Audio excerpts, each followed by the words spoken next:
Good evening, everyone.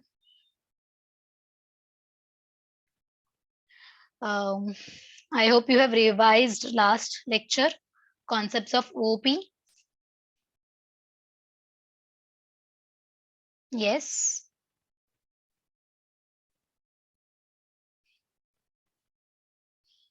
Okay. Let us first quickly revise. OOP is a object-oriented methodology, programming methodology, which the focus is on the objects, that is nothing but the real-time entities. And there are four fundamentals of these objects. First fundamental is, what are the fundamentals of OOP?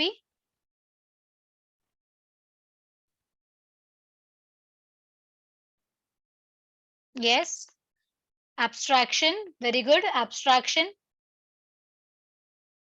encapsulation, yes. Then inheritance, come on, polymorphism. Okay, so there are four fundamentals of OOP language: abstraction and encapsulation, inheritance, and polymorphism. When we talk about abstraction, then hiding the complexity and showing the essentials. Second is, what is second? Second is encapsulation. Encapsulation is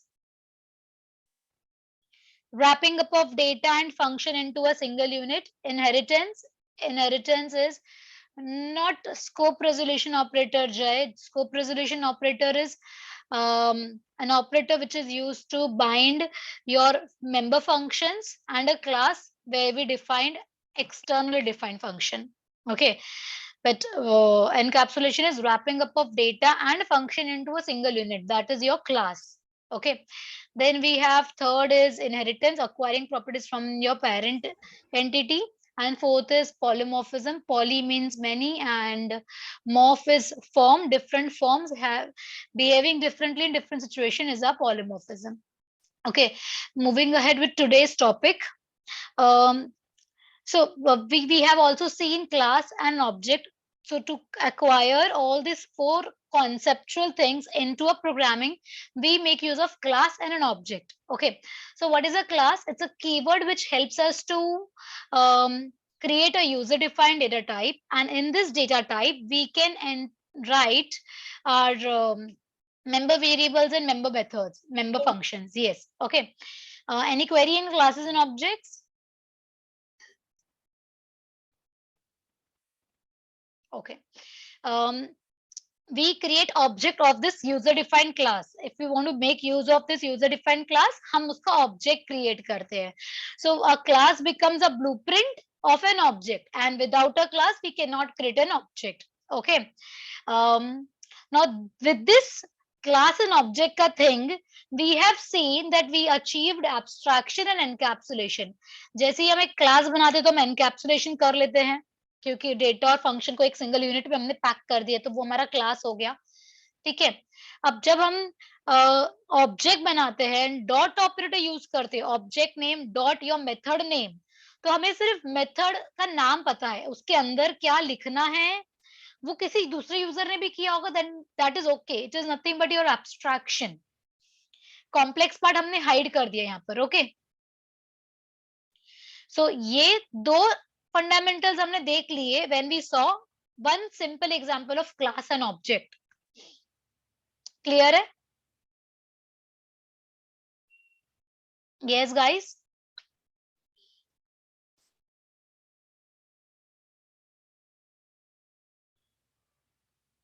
okay, so when we उसके बाद में हमने एक topic लिया था constructors का। Constructors are nothing to, जब एक ऑब्जेक्ट क्रिएट हो रहा है उस टाइम पे उसको इनिशियल वैल्यू डालने के लिए कंस्ट्रक्टर यूज होता है। ठीक है, उसमें हमने तीन टाइप ऑफ कंस्ट्रक्टर्स देखे थे। डिफॉल्ट कंस्ट्रक्टर जहाँ पे पैरेंथेसिस एम्प्टी होंगे, पैरामीटराइज्ड कंस्ट्रक्टर जहाँ पे मेरे पैरामीटर्स में बेसिक डेटा टाइप होगा, and third one is copy constructor जिसके पैरामीटर्स में उसी क्लास का ऑब्जेक्ट होगा। मोबाइल क्लास का मैंने कोड चार्ट में उस दिन कॉपी पेस्ट किया था, आई होप आप लोगों ने लिया है वो कोड। क्लियर है?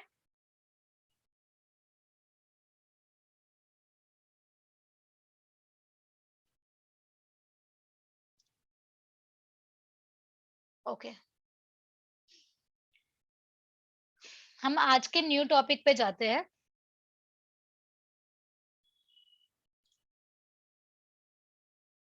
सो टुडेज टॉपिक इज, जो हमारा फोर्थ पॉइंट है ओपी का concept, that is polymorphism. Okay Charmi, I'll again send the code on the WhatsApp group. I'll send it. Okay. So today's topic is, we will be completing our fourth fundamental, जो हमने start किया था OOP में, abstraction, encapsulation, inheritance and polymorphism.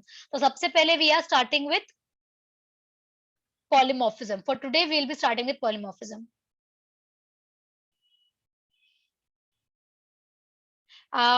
Yes, मैंने जो last zoom में जो code भेजा था, I will WhatsApp that code.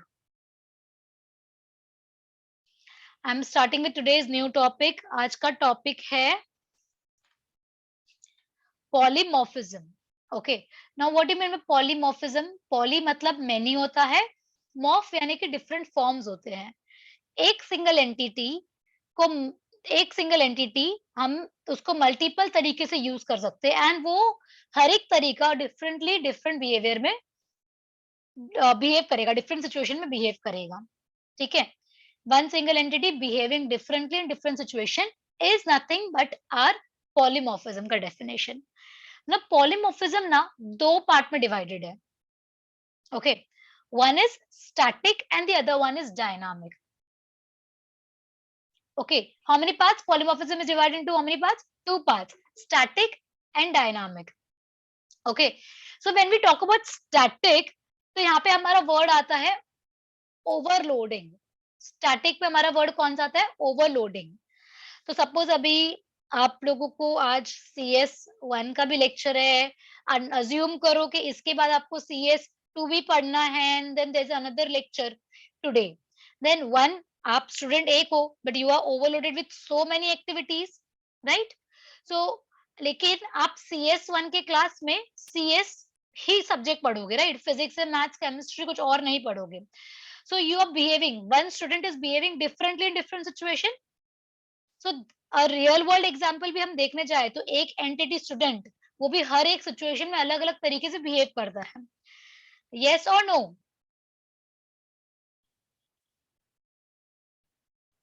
Okay, सो यही सेम सिचुएशन, ओवरलोडिंग वाला टॉपिक, हम हमारे प्रोग्रामिंग में तीन अलग अलग एंटिटीज के साथ में यूज करते हैं। एक है फंक्शन ओवरलोडिंग, सेकेंड है कंस्ट्रक्टर ओवरलोडिंग। नाउ याद रखना, कंस्ट्रक्टर भी फंक्शन की तरह ही होता है। एक है function overloading, first is function overloading, second is constructor overloading, and third is operator overloading. आप लोग अपनी नोट्स बनाओ, नोट्स में लिखो, एक मैं डिक्टेट कर रही हूँ, I want you to guys write it down. Polymorphism क्या होता है? Definition of polymorphism.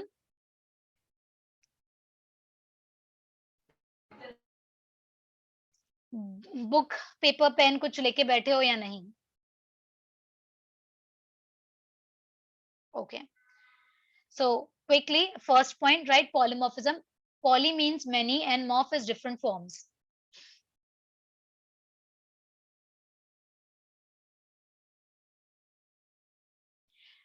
Behaving differently in different situation.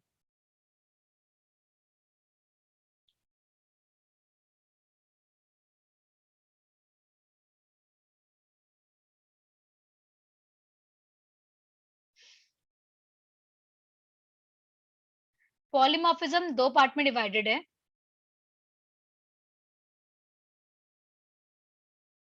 एक है स्टैटिक एंड दूसरा है dynamic.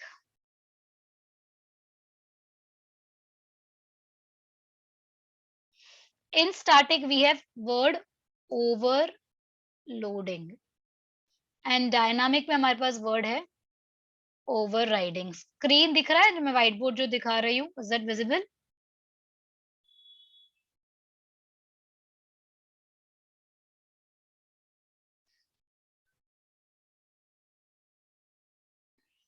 Okay.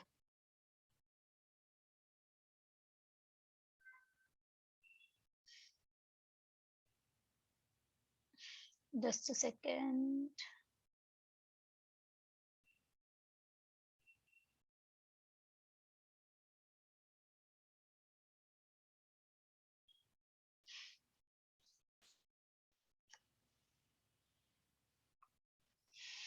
Okay. Now overloading, we can overload 3 different entities. एक है हमारा, सबसे पहले आता है functions, constructors and operators. ये 3 एंटिटी को हम ओवरलोड कर सकते हैं। एंड ओवरराइड किसको कर सकते हैं? फंक्शंस को। सिर्फ ओवरराइडिंग में एक ही चीज को हम ओवरराइड कर सकते हैं, फंक्शन ओवरराइडिंग। ये इसमें कोई भी क्वेरी है आपको? ये किसका टाइप है? पॉलीमॉर्फिज्म।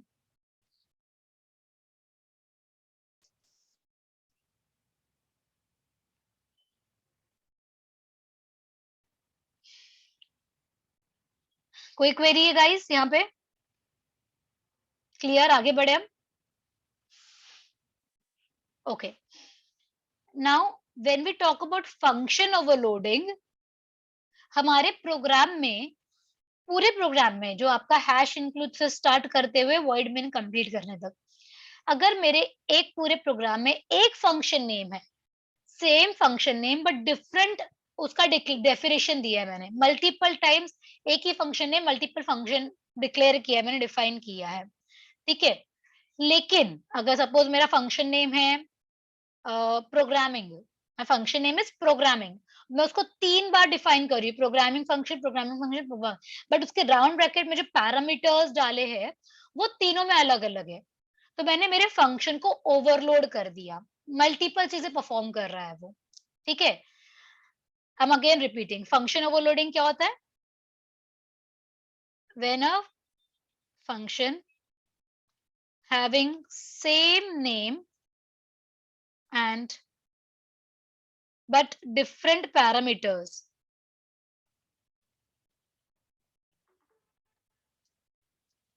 is known as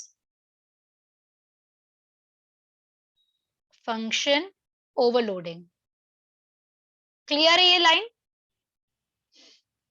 कोई क्वेरी है इसके अंदर?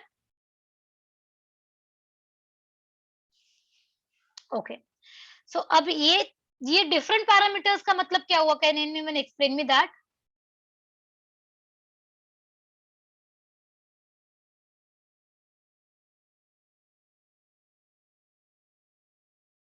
हाँ, राउंड ब्रैकेट्स में something, but what different in what sense?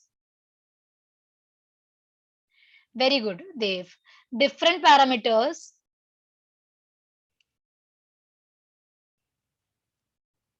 is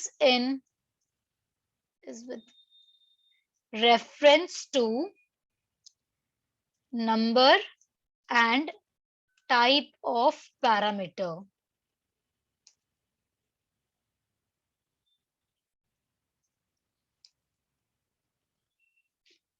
ठीक है, डिफरेंट, सेकेंड पॉइंट क्या हुआ? Different parameter is with reference to number and type of parameter.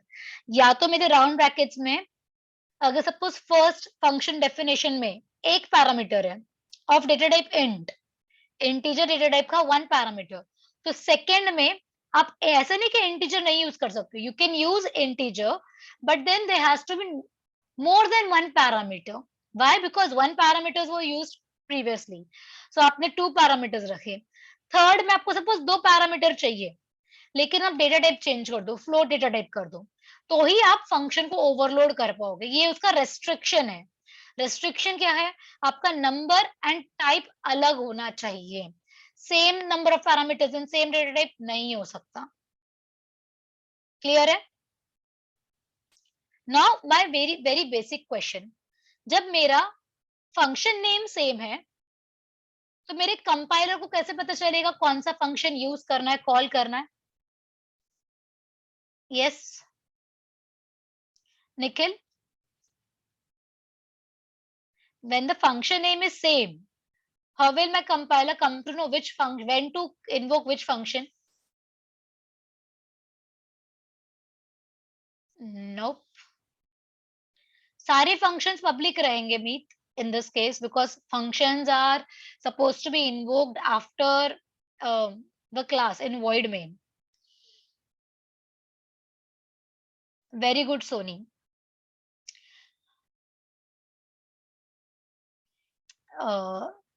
In the curly brackets, Charmy, nope, because curly brackets के अंदर हम क्या perform कर रहे हैं वो लिखा है, but void main में जब हम function को call करेंगे, suppose आप x dot कोई function call करते हो, तो प्रोग्रामिंग फंक्शन कॉल करो, बट राउंड ब्रैकेट में क्या पास करोगे उस पे डिपेंड करता है कौन सा फंक्शन इन्वोक करना है,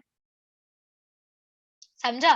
सो कंपाइलर कैसे समझेगा? By looking at the parameters being passed, कौन सा पैरामीटर पास हुआ है फंक्शन के साथ में, उस पे डिपेंड करेगा कौन सा फंक्शन को कॉल करना है. Okay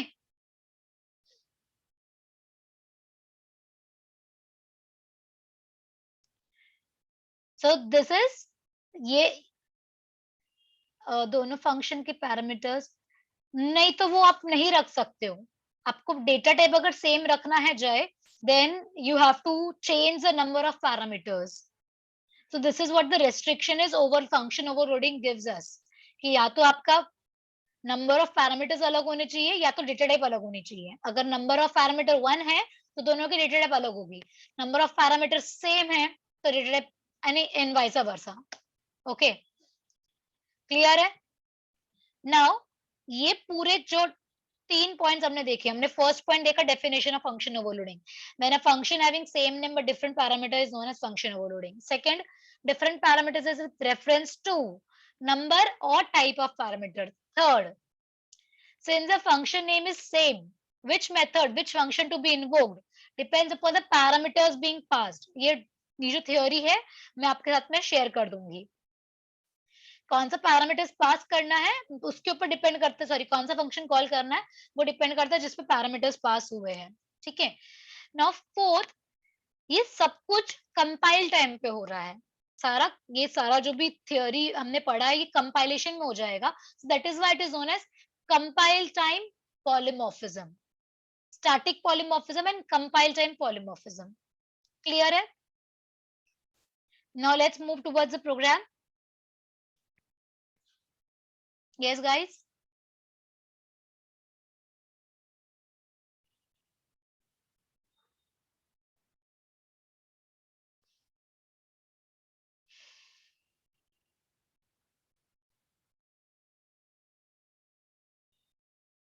Okay. So here is a theory. Creating multiple functions with the same name but different parameter list.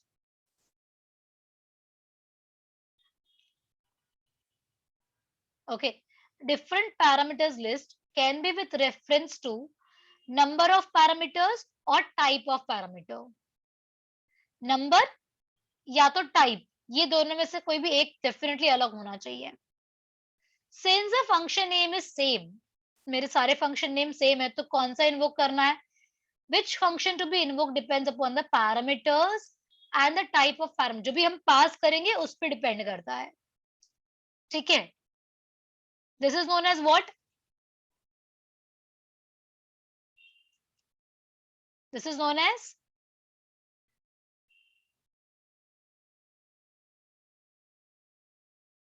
static polymorphism. Clear है?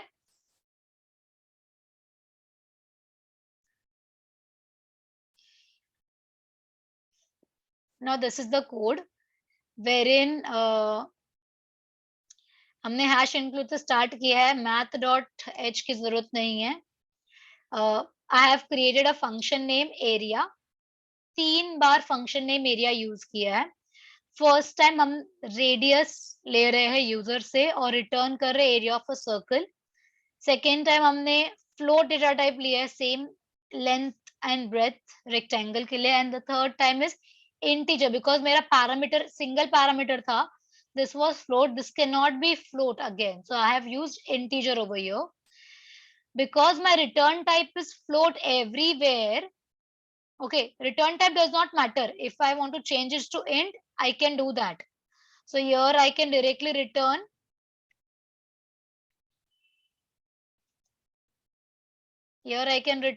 a into a. ये पॉइंट समझा क्या हो रहा है? एरिया ऑफ स्क्वायर कैलकुलेट हो रहा है ये, ठीक है. So side square. So integer data type हमने लिया है यहाँ पे, ये हमने एस यहाँ पे बनाया है in void main. Coming back to void main, switch case use कर रहे हैं हम. यूजर को बोला है 3 ऑप्शन दिए उनको, आपको कौन सा एरिया कैलकुलेट करना है, फॉर सर्कल, रेक्टेंगल और square. Enter your choice. User ने जब चॉइस एंटर की यहाँ पे, वो चॉइस हमारे स्विच के अंदर जाएगी. Suppose choice is number 2, so directly case 2 में आएंगे. Enter length and breadth of the rectangle. X और वाई हमने यूजर से एक्सेप्ट कर लिया. नो एक्स एंड वाई का डेटा टाइप फ्लोट है. सो जब हमने फ्लोट डेटा टाइप एक्सेप्ट किया है, फ्लोट को यहाँ पर पास कर दिया. Now here it will go in 2 floating variables यहाँ पे, and then into L into B in perform करके this value will be stored in a variable and we are printing the area of circle is this. कोई query है? इतना part समझा आपको? Any query? Soni, Charbi, Dev, any query?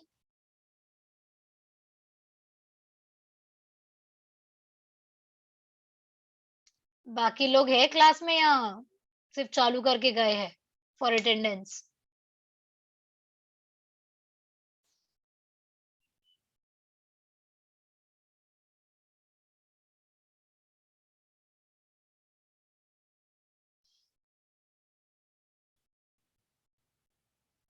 Okay,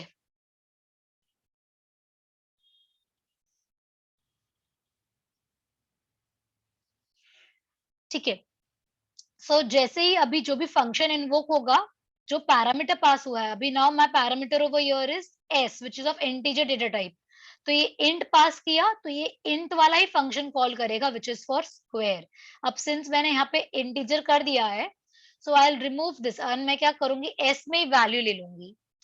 सो हमने s पास कर दिया. से सपोज स्क्वायर का साइड डाला 5, 5 ऊपर 5 इंटू 5 होकर आंसर आ जाएगा इधर 25, एंड देन हम यहाँ पे s प्रिंट कर देंगे. ठीक है, let's run this code.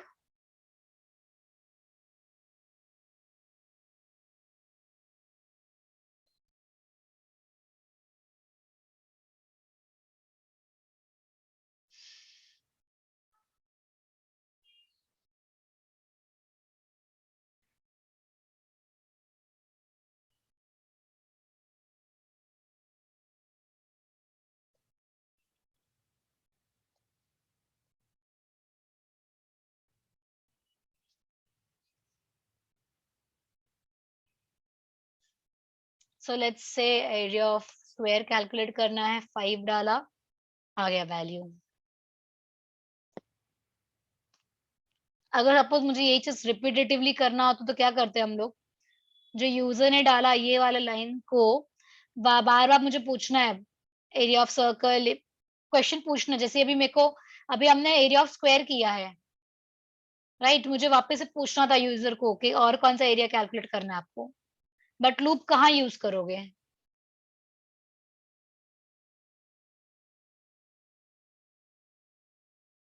while do या do while? do while loop. Where are we going to start with do while?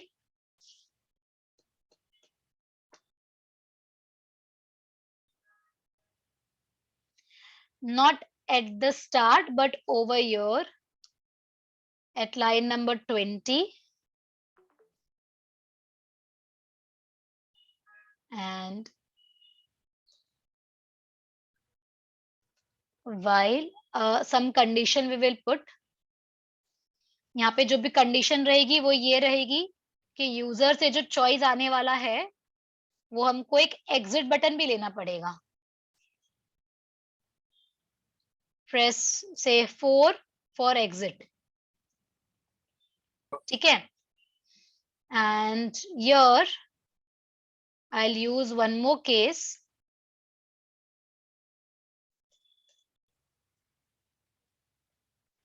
For see out, exit. Clear? Now here I'll say जो भी choice variable है, choice variable should be not equal to 4. Once it is equal to 4, it should come out of the loop. Now, before we get into the loop, I would like to just assign some value to it. So that not necessary to assign a value because it is your do while loop. So आपने जब start किया do while loop को,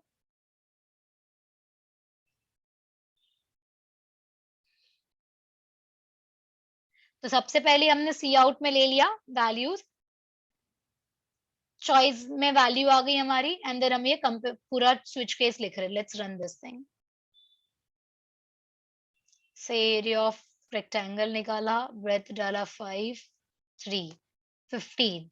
area of circle again let's do this, से 10, 3, 1, 4.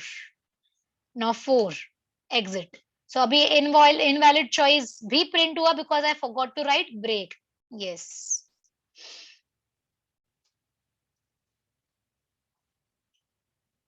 Clear है?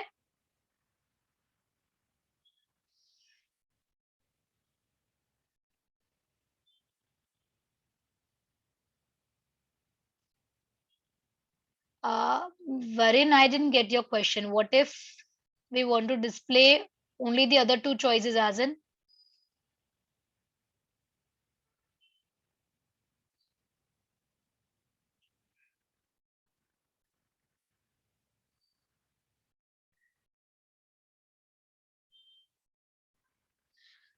Oh, like you want कि if you select whatever you are selecting, वो नहीं print होना चाहिए, उसके अलावा सब print होना चाहिए.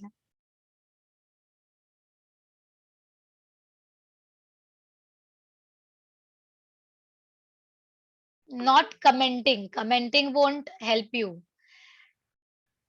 His question is, whatever user is entering over here, if user have entered 2, तो rectangle calculate ही नहीं होना चाहिए. It should calculate other two things. So here we have to write that way. My choices should be, if it is 1, then these two should come. If it's 2, then first case and third case का value आना चाहिए. That way we have to write. We have to copy paste the code in individual cases. So आपके case वैसे बनेंगे. Exactly, there is no point in doing that. It's just his query, so I answered him. Okay, so this is what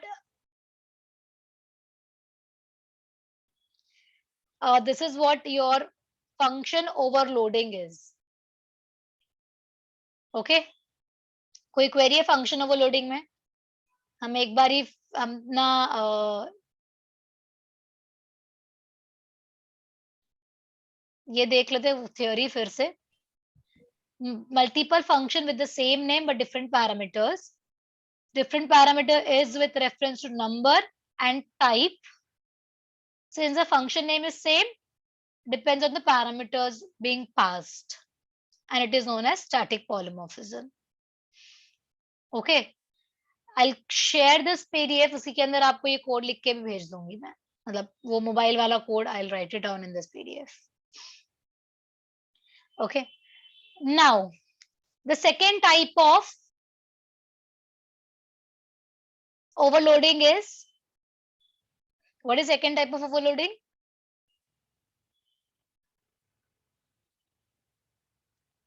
Overloading, only overloading.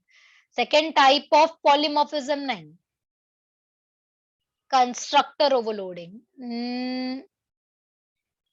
देखो polymorphism के दो type है, static and dynamic. Static में और है, तो स्टैटिक के अंदर तीन चीजें हैं. Function, constructor and operator. तो अभी हमने फंक्शन कंप्लीट किया, now will be looking into constructor overloading. But before we start, जो फर्स्ट लाइन है, फर्स्ट लाइन, ये तो बताओ मुझे, ये लाइन तो ऑलवेज हमारे कंस्ट्रक्टर का तो सेम ही रहने वाला है।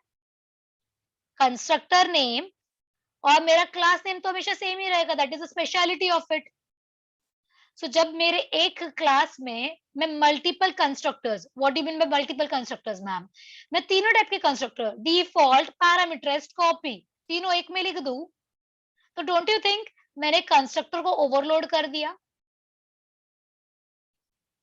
Just like if you remember yesterday's class, हमने जो मोबाइल लिखा था, मोबाइल क्लास बनाया था, जिसमें फर्स्ट हमने डिफॉल्ट कंस्ट्रक्टर लिखा था, जहाँ पे वो मेगापिक्सल, रैम एंड ओएस ले रहा था, एंड देन सेकंड हमने बनाया copy constructor. With in one class हमने डिफॉल्ट एंड कॉपी दोनों को यूज किया है। So in your one class, we have multiple constructor and the constructor name is always going to be same, but different parameter is। तो मेरे round brackets में तो अलग अलग ही था, एक ब्लैंक था और एक में हमने उसी क्लास का ऑब्जेक्ट डाला था। याद आ रहा है?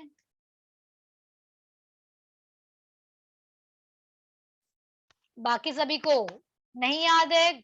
यूट्यूब पे वीडियो है, चेक कर लेना, रिकॉर्डिंग शेयर की है already.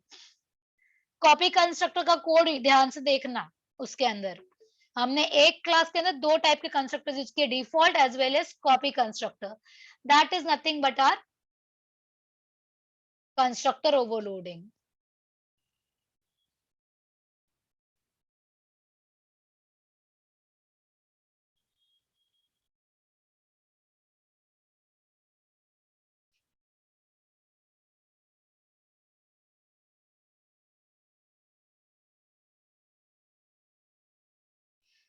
Okay, so here we have class area. Another example I'm showing it to you over here. This is my class name. Since constructor हम बना रहे हैं, तो हमारा constructor का name और class name same रहेगा। ये with one parameter है, two parameters and three parameter।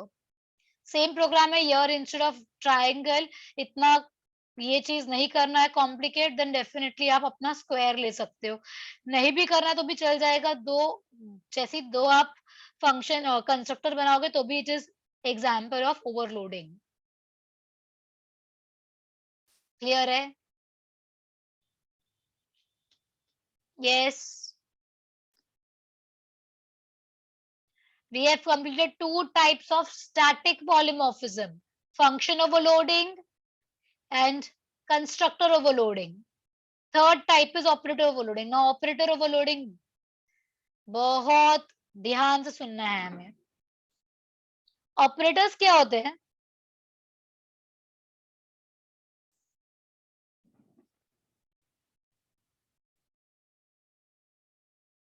What are operators guys?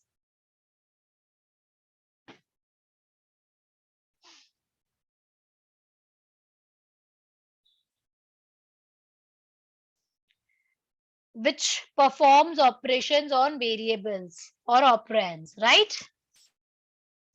So जैसे प्लस माइनस हमने देखा था, यूनरी, बाइनरी, टर्नरी। यूनरी में आया इंक्रीमेंट, डिक्रीमेंट, बाइनरी में arithmetic, assignment, relational, logical, so many operators. Ternary is question mark, colon. ठीक है, अभी मैं प्लस ऑपरेटर को क्या ओवरलोड करूं? हमारे पास एक ऑपरेटर है प्लस, उसको मैं क्या ओवरलोड करूं? सो ओवरलोडिंग एन ऑपरेटर मीनिंग, अभी तक प्लस जो ऑपरेटर था ना, वो दो इंटीजर को ऐड करता था या वो दो फ्लोट को ऐड करता था। क्या हम प्लस ऑपरेटर दो ऑब्जेक्ट को ऐड करने के लिए यूज कर सकते हैं? देखो, इंट का वेरिएबल हम ऐड कर सकते हैं यूजिंग इंट। इंट के वेरिएबल को हम ऐड कर रहे थे। फ्लोट के वेरिएबल्स, इवन इंट का एक्स, इंट वाई, ये सब क्या है? वेरिएबल्स है। वैसे ही मेरा क्लास का ऑब्जेक्ट, दो object, object A, object B, इन दोनों को मुझे ऐड करना है प्लस ऑपरेटर यूज करके। तो प्लस की कैपेसिटी तो सिर्फ इंटीजर तक की थी, अब हमने प्लस की कैपेसिटी इंक्रीज कर दी है। उसको कहा है कि आपको यूजर डिफाइंड डेटा टाइप के ऑब्जेक्ट्स को ऐड करना है। उसकी कैपेसिटी कितनी थी सिर्फ? उसकी कैपेसिटी सिर्फ प्रिमिटिव डेटा टाइप की थी. Now we are overloading that plus operator and informing that plus operator के now what you have to do? You have to perform addition on objects of a class. एक class के objects पे हमको addition perform करना है. ये हमें अभी हमारे प्लस ऑपरेटर को इन्फॉर्म करना. Now how to do that? That is only possible using operator overloading. This is the concept of operator overloading. Any query in the concept of operator overloading?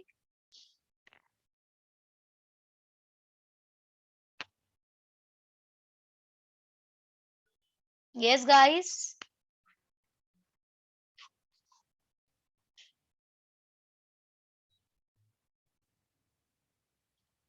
इसमें overloading ये हुआ कि आपका जो plus operator की capacity आप increase कर रहे हो. वो पहले सिर्फ इंटीजर या फ्लोट तक ही था. अब आप उसको यूजर डिफाइंड डेटा टाइप के वेरिएबल्स या यूजर डिफाइंड डेटा टाइप के ऑब्जेक्ट्स को ऐड करने के लिए कह रहे हो. This is why we call it as operator overloading.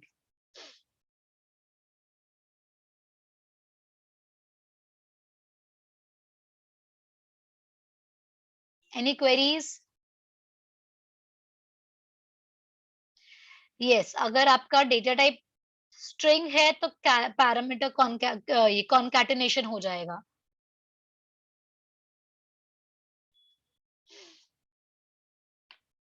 Now I'm going to share the screen so that you guys can go through the theory.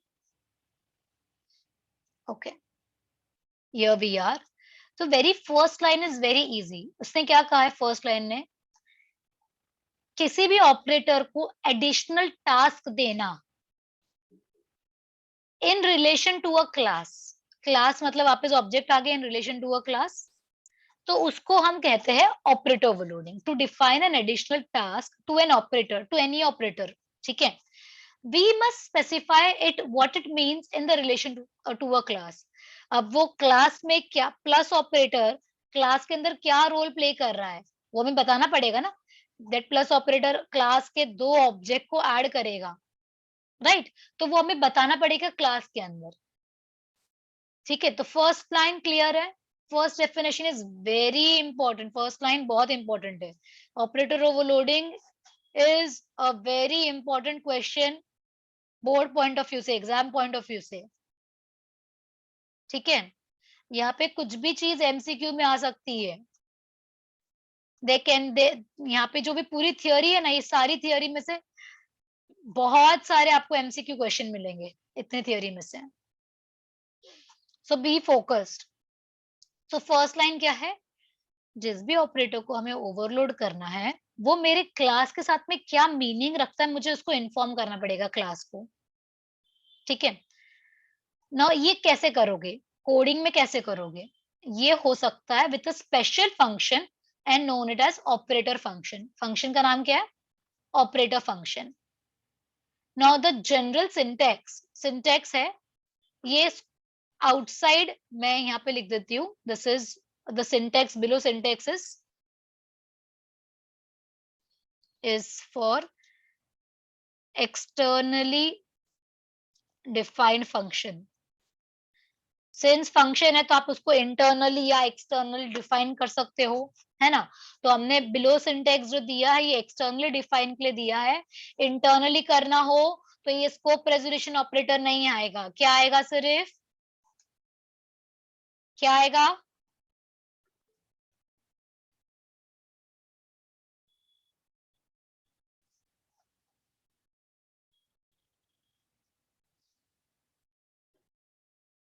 Internally के लिए क्या आएगा? सिंटेक्स.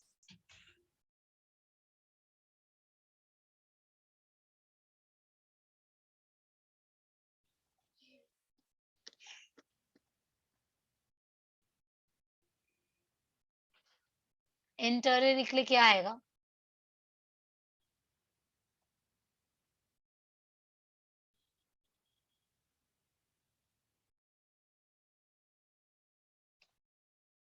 सिर्फ रिटर्न टाइप क्लास के अंदर लिख रहे हैं हम. रिटर्न टाइप ऑपरेटर जो मेरा स्पेशल फंक्शन है, कौन सा ऑपरेटर आपको ओवरलोड करना है, whether it's plus minus multiplication, जो भी ऑपरेटर है वो ओपी मतलब आपका ऑपरेटर एंड आपका argument list. This syntax is for your internally defined, and अगर क्लास के बाहर डिफाइन करना है, return type, class name, scope resolution operator and this thing. I think आप लोग लास्ट क्लास रिवाइज नहीं कर आए हो इंटरनली एंड एक्सटर्नली. अगर रिवाइज नहीं करोगे तो आपको आगे के कोई भी लेक्चर समझ में नहीं आएंगे. And today we will be completing your C plus plus. C plus plus खत्म हो जाएगा आज के दिन. So this is the operator overloading का syntax. Now your return type जो आपका basic data type होता है वो, ऑपरेटर हमारा कीवर्ड है, ओपी मतलब आपको कौन सा ऑपरेटर को ओवरलोड करना है वो हम यहाँ पे लिखेंगे. Now operator must be either a member function or a friend function. Now friend function is omitted from your syllabus.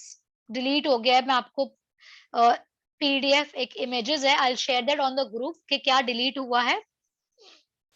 Principal of OP वो पूरा सेक्शन डिलीट कर दिया है.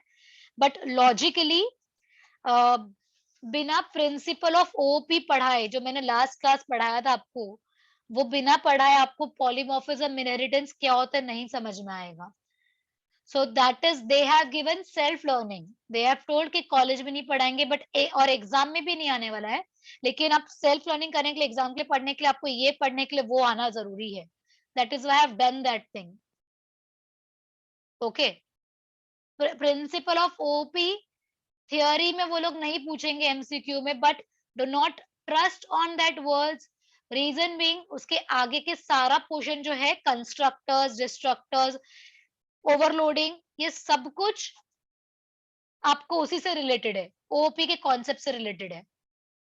सो ओपी का कॉन्सेप्ट अच्छे से करना है तो ही जाके आप आगे के क्वेश्चंस को आंसर कर पाओगे.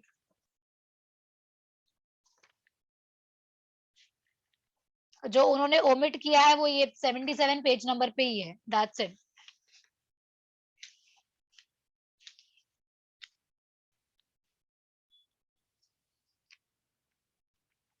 एमसीक्यूज पूछ सकते हैं इरिस्पेक्टिव ऑफ वो लोग ने सेल्फ लर्निंग दिया, बिकॉज आगे का पूरा टॉपिक ओपी के ऊपर ही बेस्ड है.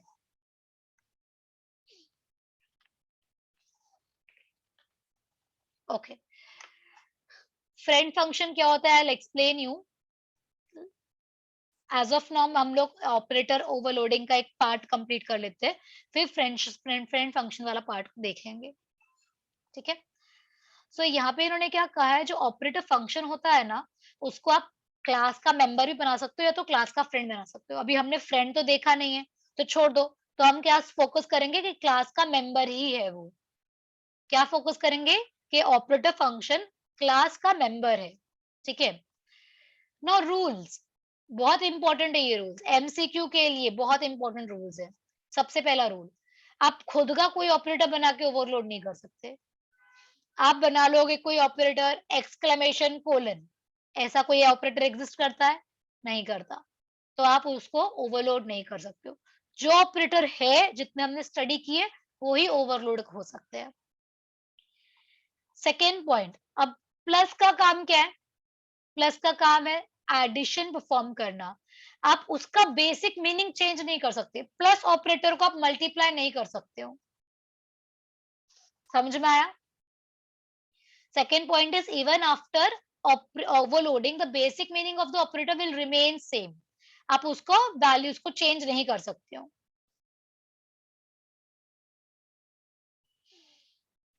थर्ड पॉइंट,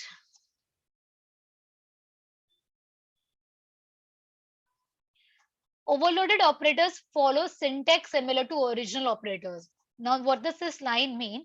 आप प्लस कैसे लिखते हो? Operator operand one, variable one plus variable two. ठीक है, ये लिखते हो. तो वैसे ही प्लस ऑपरेटर को अगर ओवरलोड करोगे तो उसको भी सेम तरीके से लिखोगे. Object one plus object two, उसका सिंटेक्स चेंज नहीं होगा. ठीक है.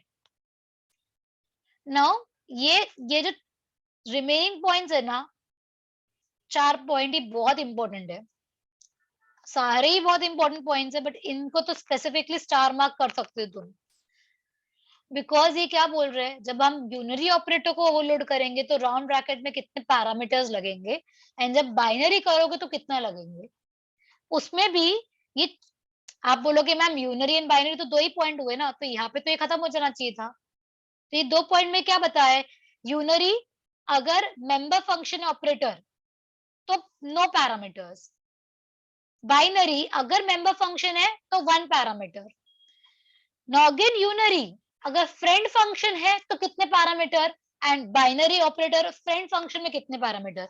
तो एज ऑफ नाउ ये हम इसको साइड पे रख देते हैं, हमारा फोकस रहेगा सिर्फ मेंबर फंक्शन के लिए, फ्रेंड फंक्शन भी हम देखेंगे, आई एम नॉट टेलिंग कि हम नहीं देखने वाले, we will see friend functions also. कोई क्वेरी है यहाँ तक?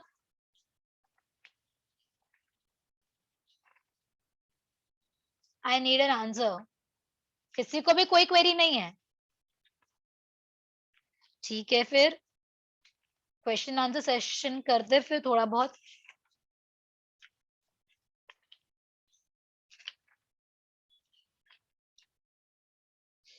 पेज नंबर 101 पे आ जाओ एवरीवन।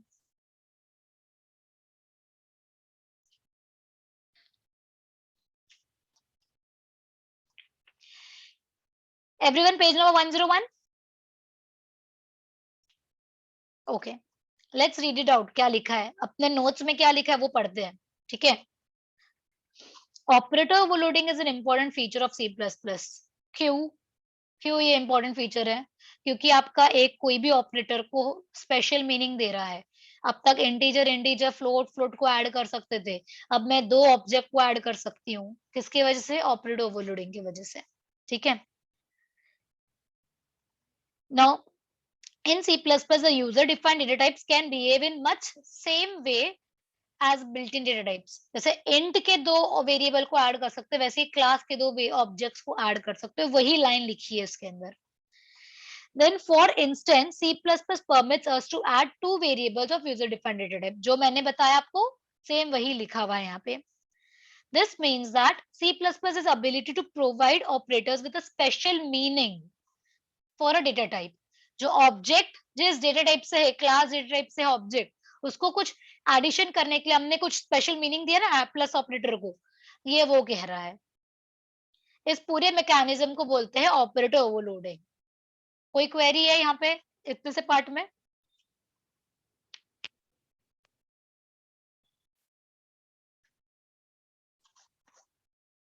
श्योर, आगे बढ़े।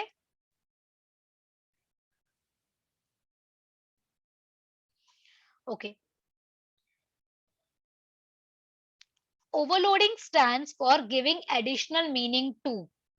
Now this statement says that overloading आप किसी के साथ में भी करो, चाहे वो फंक्शन हो या आपका कंस्ट्रक्टर हो या ऑपरेटर हो, किसी के साथ में भी हो, वो कुछ एडिशनल मीनिंग या एडिशनल टास्क दे रहा है। हम कौन से, we can overload all the operators, there are now few operators जिसको हम ओवरलोड नहीं कर सकते, ठीक है। जैसे कि साइज ऑफ ऑपरेटर को हम ओवरलोड नहीं कर सकते, मेंबर ऑपरेटर मतलब डॉट ऑपरेटर जिसको सिलेक्शन ऑपरेटर भी कहा जाता है, it is a part of selection operator, scope resolution operator 2 and conditional operator, ये 5 ऑपरेटर्स को आप ओवरलोड नहीं कर सकते हो। आपके टेक्स्ट बुक में सिर्फ 4 लिखा है, this is one more operator, member to operator is pointer to member operator, इसको भी आप ओवरलोड नहीं कर सकते हो, ठीक है। पॉइंटर टू मेंबर ऑपरेटर को भी आप ओवरलोड नहीं कर सकते हो। when semantics of the operator is extended, मतलब आप मीनिंग ऑफ ऑपरेटर को आप चेंज करते हो, तो सिंटेक्स चेंज नहीं होगा, सिंटेक्स वही रहेगा ना, यही चीज हमने यहाँ पे लिखी हुई थी, सेम पॉइंट। आगे के जो भी पॉइंट्स लिखे टेक्स्ट बुक में वो सब कवर हो गए हैं इधर, ठीक है। विथ कंसिडरेशन ये जो 4 पॉइंट्स लिखे थे ये सब भी इसी में लिखा हुआ है, पूरा 102 पेज पे है, बट थोड़ा डिटेल में है। आप रीड कर लो, नहीं समझेगा तो यहाँ पे इसको समराइज करके रखा है मैंने, ये 4 पॉइंट्स को। क्लियर है?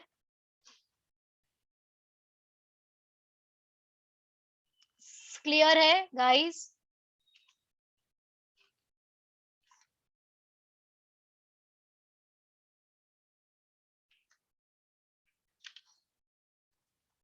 Now we have programs to perform.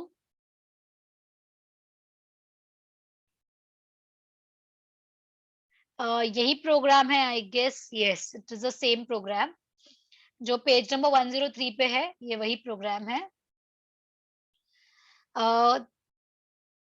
103 question है। 103 का question is write a program to overload unary minus operator. Unary minus, single minus, not decrement. Minus minus नहीं, सिंगल माइनस है। तो इसका मतलब क्या, जिस अगर सपोज मैंने माइनस एक्स, आपकी वैल्यू x इक्वल्स टू 5 है, ठीक है, और मैं अभी लिख दूं x equals to minus X, तो वैल्यू क्या हो जाएगी उसकी, -5 हो जाएगी वो।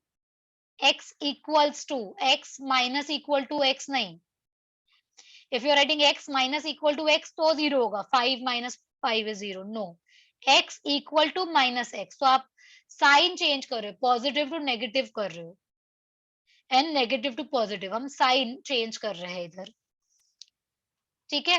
क्लियर है? यूनरी ऑपरेटर माइनस का कोड अभी देखेंगे हम। So here is the code. Let me just check. Give me a minute कि पूरा same as it is लिखा हुआ है या कुछ difference है।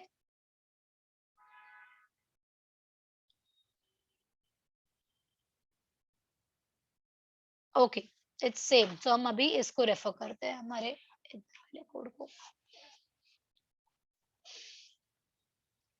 So हमने 3 वेरिएबल बनाए हैं, क्लास एक स्पेस है and it has 3 variables x, y and z. ठीक है? Now we have defined the function externally. Function definition is not inside the class, it is outside the class. तो हमने 3 function बनाए हैं, gate data and show data, sorry gate data, display and operator minus, जिसको हमें minus is the operator जो हमको overload करना है। ये देखो रिटर्न टाइप है, फंक्शन स्पेशल फंक्शन ऑपरेटर का नाम दिया हमने यहाँ पे, माइनस इज द साइन जिसको हमें ओवरलोड करना है, and then parenthesis. Since it is unary operator, कौन सा ऑपरेटर है, यूनरी, इधर आ जाओ, ये यूनरी का लाइन है, ये यूनरी का लाइन है। अब unary operator with member function है तो can accept no parameter, parameters नहीं रहेंगे। क्या यहाँ पे पैरामीटर यूज किए, नहीं यूज किया है, ठीक है? आपका प्रैक्टिकल और आपका थियोरी दोनों को मैच करते जाओ, जो थियोरी लिखी है एंड जो कोड देख रहे हो वो अगर मैच नहीं करोगे तो कभी भी कोड याद नहीं रहेगा। कोड को हमें रट्टा नहीं मारना है, कोड को अंडरस्टैंड करना, लॉजिक अंडरस्टैंड करना है। ओके, नो सिंस हमें स्कोप रेजोल्यूशन ऑपरेटर यूज करना है, बाइंड करना है, किस दो चीज को बाइंड कर रहे हो, स्पेस नाम की क्लास को, गेट डेटा नाम के फंक्शन को बाइंड कर दिया हमने using scope resolution operator. Gate data का रिटर्न टाइप पहले लिख दिया, उसके पैरामीटर्स ये रहे, एंड कर्ली ब्रैकेट में हमने उसको डिफाइन कर दिया क्या काम है उसका। क्लियर है गेट डेटा? ओके, ये A B C 3 variable use कर रहे हैं एक्स वाई जेड को इनिशियलाइज करने के लिए। स्पेस फंक्शन अगेन क्लास है, डिस्प्ले एक्स वाई जेड, ये देखो एक्स वाई जेड तीनों प्रिंट हो रहा है, ठीक है? Now to the main important function, कौन सा फंक्शन, ऑपरेटर फंक्शन। क्या ऑपरेटर ओवरलोड कर रहे हो, माइनस ऑपरेटर को ओवरलोड कर रहे हो। कैसे कर रहे हो, X equals to minus X minus Y minus Z, simple किया हमने। अब देखते क्या कैसे ये फंक्शन कॉल होगा। सबसे इंपॉर्टेंट अंडरस्टैंड क्या करना है हमें, मैंने एस डॉट गेट डेटा से तो गेट डेटा फंक्शन कॉल किया, एस डॉट डिस्प्ले से डिस्प्ले फंक्शन कॉल हो जाएगा। तो अगर हम अभी 10 माइनस 20 30 पास कर रहे वैल्यूज तो क्या प्रिंट होगा, यहाँ पे क्या प्रिंट होगा, 10 माइनस 20 एंड 30, ये नॉर्मल प्रिंट होगा। सबसे पहले क्या प्रिंट होगा, ये जो वैल्यूज पास किए वो, ठीक है? Now here we are performing S, पहले माइनस एस कर दिया ऑब्जेक्ट क्या था मेरा, ऑब्जेक्ट क्या हमारा एस, उस एस ऑब्जेक्ट के आगे हमने लिख दिया माइनस, यूनरी ऑपरेटर यूज किया हमने. नाउ कमेंट्स में I am writing this line will invoke our operator function. ये लाइन क्या करेगा, ऑपरेटर फंक्शन को इन्वोक करेगा. जैसे ही माइनस एस पे गए, ये इधर जाकर उसने सबके साइन चेंज कर दी, फिर आप डिस्प्ले करोगे -10, +20, -30 आएगा आंसर. ये रहा इसका आउटपुट. क्लियर है guys? Do you want me to run and show this to you? Run करके बताओ.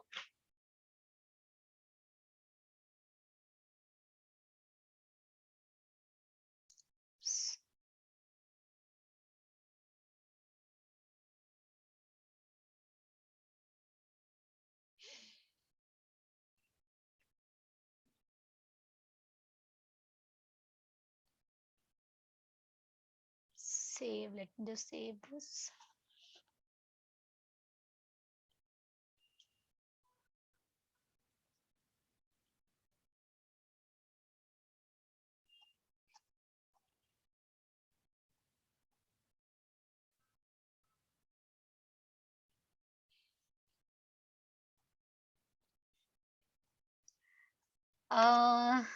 Let me see क्या error है.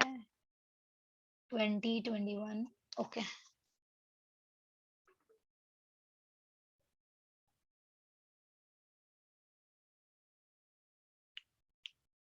Year, ये जो मैंने कमेंट लिखा था,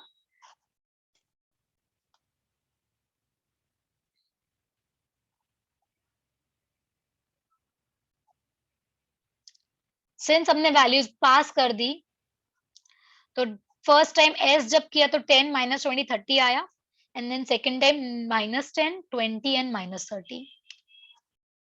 एनी क्वेरीज?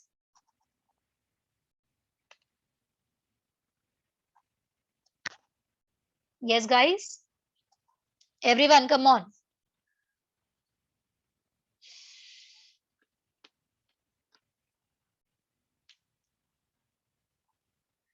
तो हम आगे बढ़ते हैं. ये जो एग्जाम्पल अभी देखा, ये यूनरी ऑपरेटर को ओवरलोड कर रहा था. अब हमें बाइनरी ऑपरेटर को ओवरलोड करना है. बहुत सिंपल है, सिंपल बहुत है. यूनरी ऑपरेटर समझ में आया आपको?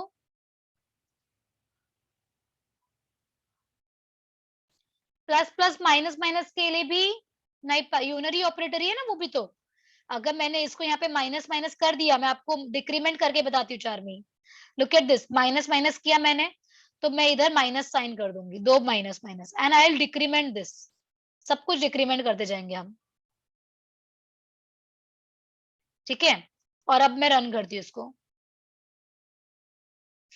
कहाँ पर, अच्छा 1 सेकेंड.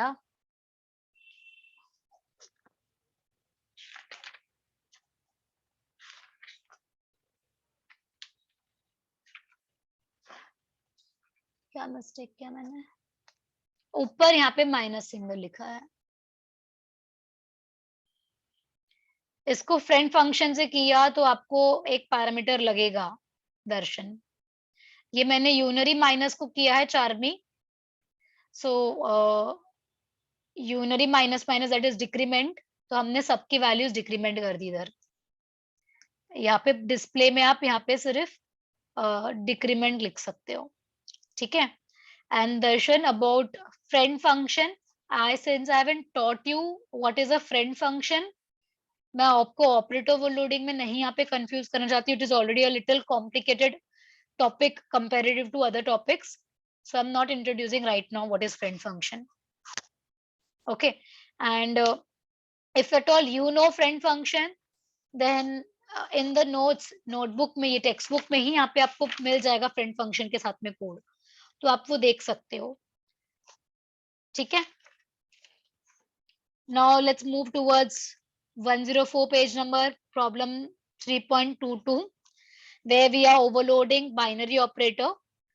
वे ओवरलोडिंग प्लस बाइनरी ऑपरेटर, ठीक है।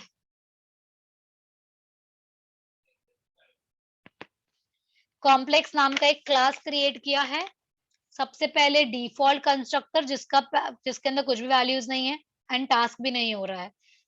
पैरामीटराइज कंस्ट्रक्टर, यही एग्जांपल आप समझ लो आपका कंस्ट्रक्टर ओवरलोडिंग का भी हो गया। एक क्लास में दो टाइप के कंस्ट्रक्टर को यूज किया, कंस्ट्रक्टर ओवरलोडिंग हो गया ये। Now this is operator function, plus operator को ओवरलोड कर रहे हो। अगर ये देखोगे थ्योरी, बाइनरी को ओवरलोड करना है, किसको? बाइनरी को ओवरलोड करना है in terms of member function. तो वन पैरामीटर इज कंपलसरी। अगर बाइनरी को यूज करना है फ्रेंड फंक्शन के हाथ में, तो दो पैरामीटर आएगा। फ्रेंड को भूल जाओ, मेंबर को याद रखो। एज ऑफ नाउ एक पैरामीटर हमें पास करना पड़ेगा। तो इसीलिए यहाँ पे हमने पैरामीटर किस टाइप का होगा? अभी बेसिक कॉमन सेंस। जब अभी हम लोग प्लस ऑपरेटर को यूज कर रहे हैं ऐड करने के लिए दो ऑब्जेक्ट को, दो ऑब्जेक्ट ऐड करना है, तो सीधी बात है मैं पैरामीटर कौन सा लूंगी? ऑब्जेक्ट टाइप ही लूंगी ना। Yes, I repeat once again, here plus operator को अब हम प्लस यूज कर रहे थे इंट को ऐड करने के लिए या फ्लोट को ऐड करने के लिए। अभी हम प्लस ऑपरेटर यूज कर रहे हैं दो ऑब्जेक्ट को ऐड करने के लिए। किसको? दो ऑब्जेक्ट को। सो मेरा पैरामीटर किस टाइप का होगा? ऑब्जेक्ट टाइप होगा ना। पैरामीटर किस टाइप का होगा? Object type. समझ रहा है गाइस?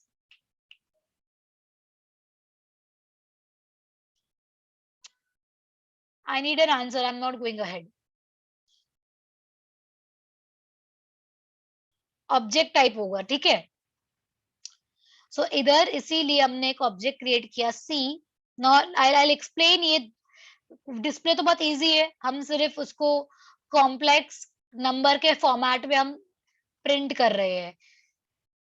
x प्लस आई वाई, ये इस फॉर्मेट में प्रिंट कर रहे हैं, इसीलिए ये सी आउट के अंदर हमने प्लस आई लिखा हुआ है। ये जो पार्ट है ना फंक्शन का, ये मैं आपको जस्ट वॉइड मेन के बाद एक्सप्लेन करूंगी। Let us come to void main. Void main में हमने तीन ऑब्जेक्ट्स बनाए हैं, C1 C2 C3। कितने ऑब्जेक्ट्स है? तीन ऑब्जेक्ट, C1 C2 C3। तीनों जैसे क्रिएट हुआ, बाय डिफॉल्ट कंस्ट्रक्टर इन्वोक हो गया। तीनों जैसे क्रिएट हुआ, डिफॉल्ट कंस्ट्रक्टर इन्वोक हो गया। अब C1 इक्वल टू, मैंने कॉम्प्लेक्स 2.5 3.6 पास कर दिया। कैन बी ऑल्सो डन, इसको ऐसे भी कर सकते थे हम।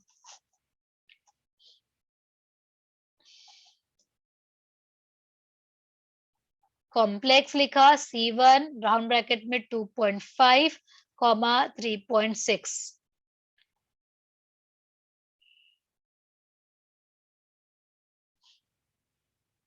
C2 में उसके पैरामीटर्स सिंस C3 तो मुझे क्या करना है? C3 में मुझे क्या करना है? Store C1 plus C2। C3 में मुझे क्या करना है? C1 plus C2। तो इसीलिए हम यहाँ पे डिफॉल्ट कंस्ट्रक्टर से लेंगे। Diyan, I didn't get your question. As statement मतलब?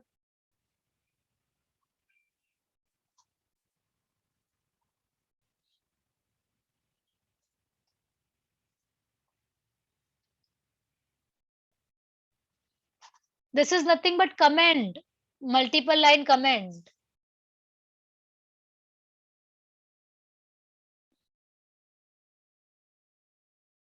ये रन नहीं होगा, ये मैं आपको बता रही हूँ कि आपने ये जो यहाँ पे किया है ना, ऑब्जेक्ट बना दिया पहले, फिर पैरामीटर्स पास किए, ये कॉम्प्लिकेट होगा। इसीलिए आई एम टेलिंग यू कि इसको आप नहीं करते हुए आप ऐसे भी कर सकते हो। C1 जब क्रिएट किया, C2 जब क्रिएट किया and C3 normally default constructor से क्रिएट करके you can write on this that C3 is equal to C1 plus C2। Okay, now ये जो लाइन है वो बहुत इंपॉर्टेंट लाइन है, मोस्ट इंपॉर्टेंट लाइन है। क्यों? जैसे यूनरी के ये लाइन जो थी, ये वाला स्टेटमेंट जो था ना यूनरी का, ये इन्वोक कर रहा था ऑपरेटर फंक्शन को। सिमिलरली ये लाइन जो है, ये हमारा ऑपरेटर इन्वोक करेगा।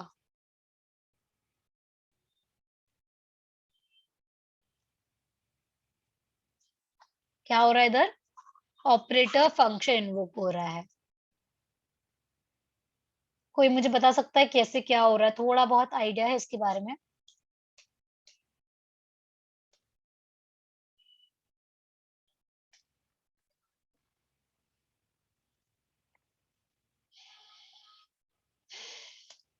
ओके, इसको मैं ना और सिंपली लिखती हूँ। C3 is equal to C1 dot operator plus function C2। जैसे हम C1 डॉट डिस्प्ले लिखते हैं, तो C1 फंक्शन कॉल कर रहा है डिस्प्ले फंक्शन को, यस और नो? C1 जब लिखते C1 डॉट डिस्प्ले, तो C1 is invoking c display method. वैसे ही C1 डॉट ऑपरेटर प्लस, ये जो फंक्शन यहाँ पे लिखा है ना, ऑपरेटर प्लस फंक्शन, ये कौन इन्वोक कर रहा है? C1 इन्वोक कर रहा है। Wait Charmi, coming to that point, coming. C1 invoke कर रहा है। किसने इन्वोक किया ऑपरेटर फंक्शन को? C1 ने। क्या पास किया? C2। तो जो C2 पास हुआ है ना यहाँ पर, ये हमारा C बन गया ऊपर कोड में। क्या बन गया ये हमारे ऊपर कोड में क्या क्रिएट हो गया? C2। सॉरी, ऊपर कोड में C बन गया। जो नीचे यहाँ पे पास किया C2, वो ऊपर कोड में C बन गया है। समझ में आया? कंफ्यूज हो गए हो? रिप्लाई करो, नहीं समझा है? समझा? Okay, I repeat. ओके, ये देखो, ये इतना, ये जो सिंपली क्या लिखा? C3 is equal to C1 plus C2। ये तो सिंपल लिख दिया, ठीक है, कि प्लस ऑपरेटर अभी क्या काम कर रहा है? दो ऑब्जेक्ट को ऐड कर रहा है। बट एक्चुअली में कंप्यूटर के सिस्टम में कैसे हो रहा है वो? क्योंकि ये जो लाइन है ना, वो ऑपरेटर फंक्शन को इन्वोक कर रही है। अब फिर से कंप्यूटर के सिस्टम में कैसे इन्वोक हो रही है वो लाइन? वो ऐसे इन्वोक हो रही है। C3 लिया, जिसके अंदर वैल्यू रिटर्न आएगी। C3 के अंदर वैल्यू आने वाली है। कैसे? C1 ऑब्जेक्ट कॉल कर रहा है ऑपरेटर फंक्शन को। C1 ऑब्जेक्ट ऑपरेटर फंक्शन को कॉल कर रहा है। क्या पास कर दिया उसने कॉलिंग में? C2। तो ये जो लाइन है ना, ये लाइन समझ लो यहाँ पे गई ऊपर, तो C2 बन गया हमारा C। C2 क्या बन गया? C। अब C2 का X क्या था?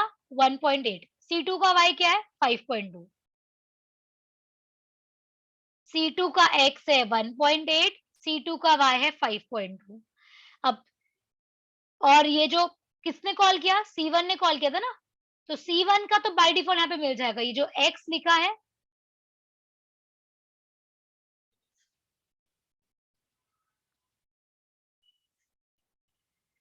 ठीक है। अब ये जो टेम्पररी एक वेरिएबल बनाया, ऑब्जेक्ट है, अगेन इट्स एन ऑब्जेक्ट, ये इसको मैं रिटर्न कर रही हूँ। क्यों? क्योंकि C3 भी तो मेरा ऑब्जेक्ट है क्लास कॉम्प्लेक्स का।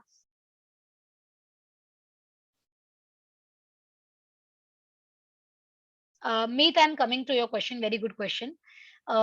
Just answer me this thing, C3 क्या है? Object of complex class, yes और नो?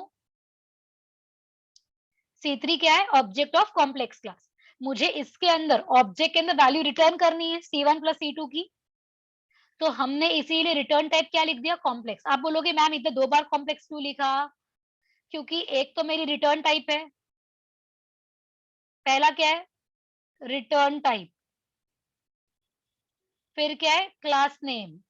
फिर स्कोप रेजोल्यूशन ऑपरेटर एंड जो भी लिखा हुआ है वो सब, operator plus x Y z. तो इसलिए दो बार यहाँ पे कॉम्प्लेक्स कॉम्प्लेक्स आया। इधर कैसे आया? वॉइड आया रिटर्न टाइप, कॉम्प्लेक्स आया क्लास का नेम, स्कोप रेजोल्यूशन डिस्प्ले। समझा? ओके। अब आपके क्वेश्चन पे आते हैं। मीत, C1 डॉट एक्स क्यों नहीं? यहाँ पे आपने सिर्फ एक्स क्यों लिखा है, C1 डॉट एक्स क्यों नहीं? और यहाँ पे C2 के लिए तो समझा कि आप C बोल रहे हो, C2 बन गया है, सॉरी C2 बन गया है C, तो आइए समझ में आए कि ऐसे क्यों, बट ये क्यों नहीं? क्योंकि सबको ये क्वेश्चन है। सबसे पहले लेट मी नो दैट, क्या ये कंफ्यूजन है कि हमने अगर यहाँ पर C2 पास किया है तो ये ऐसा हो रहा है? नॉट वरीन, उसी के लिए वरीन, ये रीजन से नहीं किया हमने ये चीज। Very good Charmi. Very good, because हम कौन सा ऑब्जेक्ट कॉल कर रहा है ऑपरेटर को? C1 ऑपरेटर कॉल कर रहा है। तो जब जिस जिस भी ऑपरेटर ने कॉल किया ना, उसके बाय डिफॉल्ट मेंबर्स पहुंच गए, उसके बाय डिफॉल्ट मेंबर्स पहुंच गए। जैसे कि एक एक एकदम इजी तरीके से समझाती हूँ। जब आप C1 डॉट डिस्प्ले बोलते हो, तो C1 का ही XY प्रिंट होता है, राइट या रॉन्ग? जब C1 डॉट डिस्प्ले किया, तो C1 का ही XY होता है। कैसे? हम वहां पे लिखते क्या C1 डॉट X को प्रिंट करो, C1 डॉट Y को प्रिंट करो? नहीं ना। ऑटोमेटिक कैसे कंपाइलर समझ लेता है? क्योंकि किसने कॉल किया था? C1 ने कॉल किया था। सिमिलरली इधर भी C1 ने कॉल किया, इसीलिए यहाँ पे जो X और Y है, वो C1 को ऑटोमेटिकली समझ लिया उसने। समझा? थोड़ा कॉम्प्लेक्स है, क्योंकि कॉम्प्लेक्स नंबर पढ़ रहे हैं अपन, तो कॉम्प्लेक्सिटी तो पढ़नी ही है।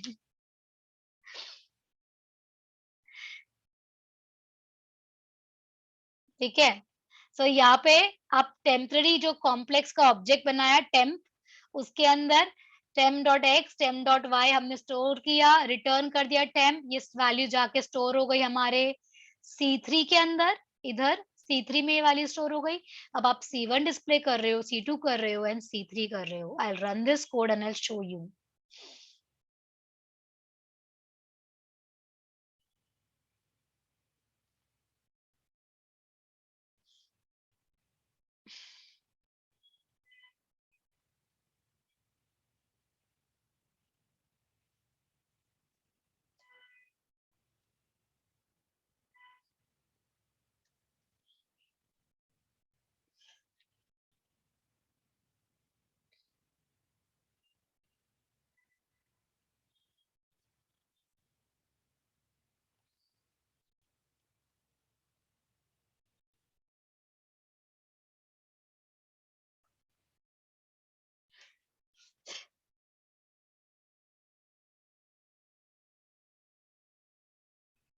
सिंस यूजर से कोई वैल्यू इनपुट नहीं है, हमने पैरामीटर्स में सारे वैल्यूज ऐड कर दिए हैं, डायरेक्टली हमको आंसर मिल गया।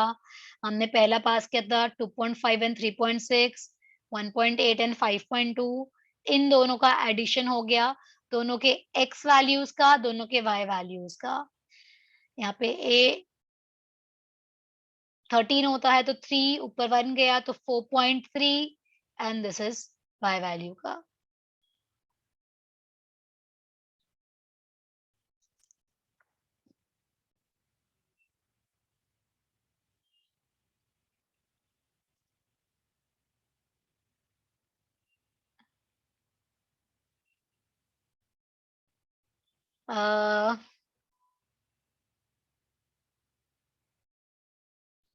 बिकॉज वो फ्लोटिंग टाइप है ना, that is why we are not decimal, दो डेसिमल को ऐड कर रहे हैं, may be that is the reason.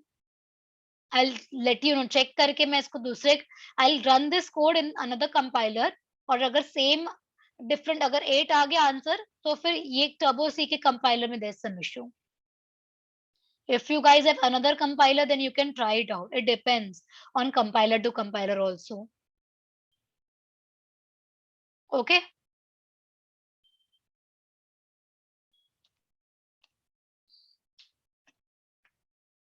कोई क्वेरी है प्लस ऑपरेटर में, प्लस ऑपरेटर ओवरलोड में? बहुत इंपॉर्टेंट था ये, इसको थ्योरी जो आपको एमसीक्यूज बेस्ड क्वेश्चंस है उसमें ये आएगा ही आएगा। मैंने जो भी रूल्स एंड इंपॉर्टेंट पॉइंट्स लिखे हैं वो 105 पेज नंबर पे है, सो आप 105 पेज नंबर से भी रेफर कर सकते हो।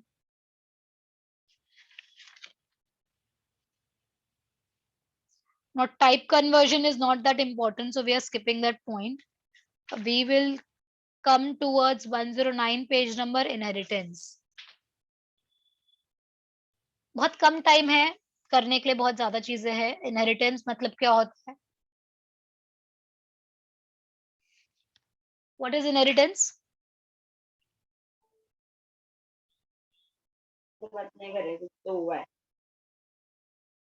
इनहेरिटेंस हो गया आप लोगों का?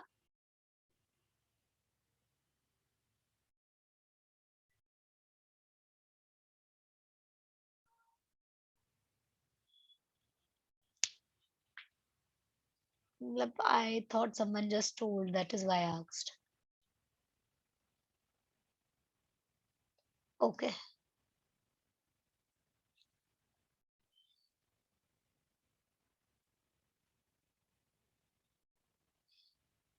ठीक है. So inheritance is acquiring properties from parent class or something which is created पहले से, उससे हम कुछ inherit कर रहे हैं. ठीक है. There are 5 types of inheritance. 5 से 6 टाइप के इनहेरिटेंस होते हैं. ये हो गया सिंगल इनहेरिटेंस, जहाँ पे एक पेरेंट क्लास है और एक चाइल्ड क्लास है. Parent and child class. इसका कोड देखते हैं आगे. Then we have multi level inheritance. Second type का कौन सा है? मल्टी लेवल, जहां पर ये पेरेंट है, ये चाइल्ड है, और जो चाइल्ड क्लास है that becomes parent again for the child class. So जो बी है ना, वो इंटरमीडिएट है ए बी एंड सी में, बिकॉज ए के सारे प्रॉपर्टीज बी में है, बी के जो न्यू एंड ए के प्रॉपर्टीज सी में है. तो C has properties of A B and new, जो भी खुद के सी के properties. So B becomes intermediate A और सी के बीच में, और ये ए बी सी को इनहेरिटेंस पाथ बोलते हैं. Chain of A B C is known as inheritance path. Then we have multiple inheritance, जहाँ पे दो parent classes and then C है. Difference between multi level and multiple is that in multiple A और B में कोई relation नहीं है. Multi level में ए पेरेंट है, बी चाइल्ड है, then B is parent for C. Clear है? तीन इनहेरिटेंस का डायग्राम समझ में आया? Single, multi level, multiple. Single, one parent one child. Multi level, parent उसका चाइल्ड, वो पेरेंट बना उसका चाइल्ड. मल्टीपल, दो पेरेंट एक child. hybrid as a name says combination of two inheritance. So hybrid का डायग्राम नहीं है, तो मैं आई ड्रॉ व्हाइट बोर्ड पे.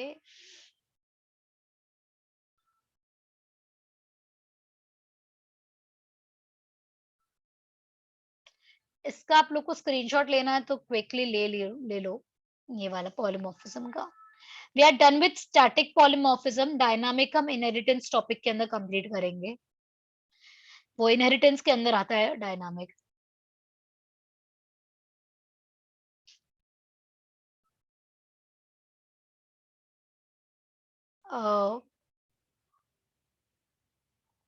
ठीक है. So I will draw hybrid का. So I will first draw multi level. ठीक है. मल्टी लेवल मतलब वन पेरेंट उसका चाइल्ड, देन वो पेरेंट बना उसका चाइल्ड. ठीक है. ना ये जो चाइल्ड है ना, जो लास्ट वाला है, that is combination of two parents. ठीक है. सो योर ए है, योर बी, यहाँ पे सपोज सी है, एंड देन यहाँ पर है डी. समझा? ओके. ये हाइब्रिड का डायग्राम है.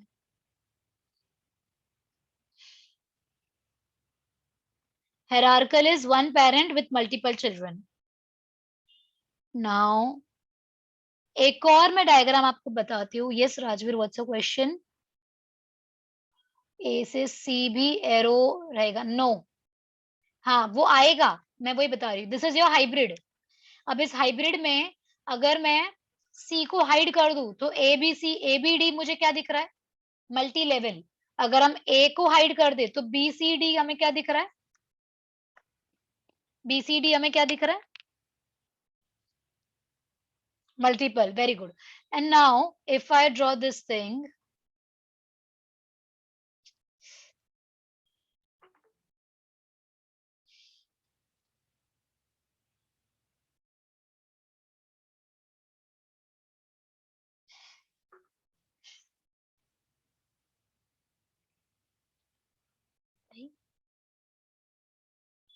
ये अगर मैं एरो यहाँ पे ड्रॉ कर दूं तो this becomes another type of inheritance and the name is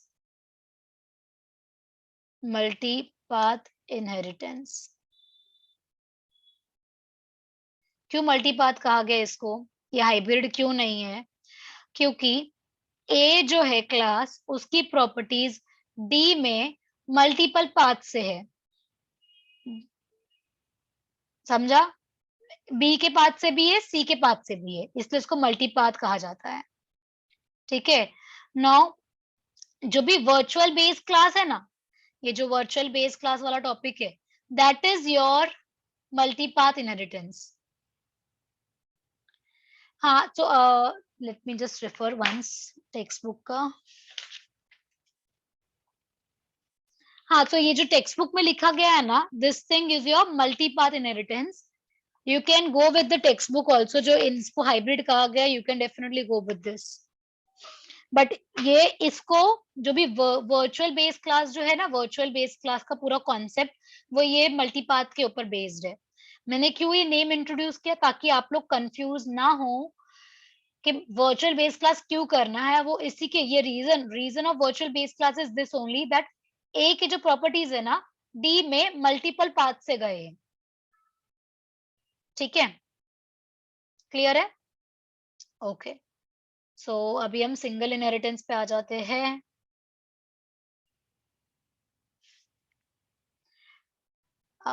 Okay,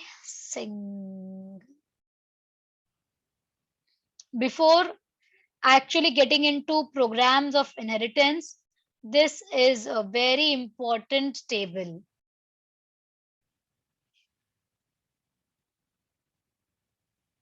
Which we need to study. Okay. क्या दिख रहा है आप लोग को screen?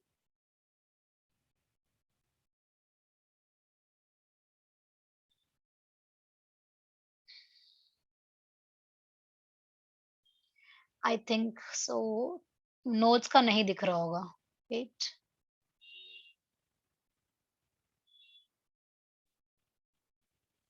Now is it visible, notes का स्क्रीन? ओके, हाँ। So inheritance is nothing but mechanism of driving a class from another class.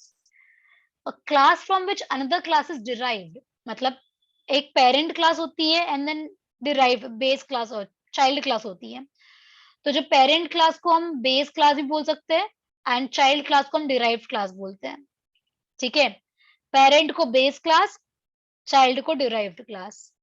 ठीक है। Now members of the class जो होता है, जैसे हमने पढ़ा है, क्लास जब हम डिफाइन करते हैं तो तीन टाइप के मेंबर्स होते हैं। एक होता है डिफॉल्ट, मतलब बाय डिफॉल्ट प्राइवेट हो गया, कुछ भी नहीं लिखोगे तो बाय डिफॉल्ट सारे मेंबर्स हो गए प्राइवेट। ओके। जब हम पब्लिक कोलन लिखते हैं तो पब्लिक वेरिएबल्स हुआ, प्राइवेट कोलन तो प्राइवेट वेरिएबल्स हुआ, प्रोटेक्टेड कोलन लिखा तो protected variables. Now what are protected? Ma'am आपने प्रोटेक्टेड तो पढ़ाया ही नहीं, आपने सिर्फ पब्लिक एंड प्राइवेट के बारे में बताया था। Now we will see what are protected variables. ठीक है, पहले तो private variables are such variables जो सिर्फ और सिर्फ क्लास के अंदर ही एक्सेसिबल है, क्लास के बाहर एक्सेसिबल नहीं है। दैट मीन्स आपका पेरेंट क्लास में प्राइवेट वेरिएबल्स है तो चाइल्ड क्लास में प्राइवेट वेरिएबल्स नहीं एक्सेस कर सकते हो। सिर्फ सिर्फ और सिर्फ पब्लिक वेरिएबल या प्रोटेक्टेड वेरिएबल ही पास होगा। ठीक है, आपको अभी मैं ये पूरा पब्लिक प्राइवेट प्रोटेक्टेड एक एग्जांपल के तौर पे एक्सप्लेन करती हूँ। नाउ सपोज आपको कुछ as a family member there are few things जो parents does not even share with children. ठीक है, फॉर एग्जाम्पल हम पब्लिक पब्लिक में रख लेते हैं space to use, every member can use a space. Protected, let us keep protected as insurance papers, that insurance papers are accessible by child or children. And private, let us consider as jewelry is a private, ठीक है, private property of parent। Okay, तो basic पहले public क्या कर दिया मैंने, कोई भी एसेट किचन का या something anything that is public can be used by all the members of the class, even the child. Private is what? Jewellery. Protected is insurance paper, जो सिर्फ चाइल्ड ही एक्सेस कर सकता है, पेरेंट के बाद child access करेगा। ठीक है, क्लियर है? ये एक बार समझ में आया? एक बार हम थोड़ा लेम एग्जांपल ले रहे हैं सो दैट आप लोगों को यहाँ का पब्लिक प्राइवेट प्रोटेक्टेड समझ में आए। सो पब्लिक मतलब मेरा क्लास, क्लास के बाहर एंड क्लास का चाइल्ड सब एक्सेस कर सकता है। Private only to the class. Protected class and class का चाइल्ड एक्सेस कर सकता है, चाइल्ड के बाहर वाला एक्सेस नहीं कर सकता। क्लास, क्लास का चाइल्ड, चाइल्ड के क्लास के बाहर कोई एक्सेस नहीं कर सकता। कौन सा? प्रोटेक्टेड। तो सपोज आपको कुछ वेरिएबल जो क्लास के बाहर देना है बट प्राइवेट नहीं रखना, मतलब सॉरी क्लास के बाहर देना है बट देन आपको स्पेसिफिकली उसको मेन या दूसरा कोई एक्सेस नहीं कर सकता, then you will make it as protected. Child को देना है, कोई और एक्सेस नहीं कर सकता, प्रोटेक्टेड क्रिएट करोगे। क्लियर है? Public private protected. For timing is it clear?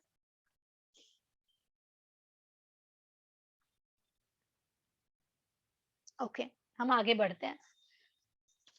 Now जब हम इनहेरिटेंस परफॉर्म करते हैं ना, बेस क्लास से डिराइव क्लास बनाते हैं, तो हम ऐसे लिखते हैं।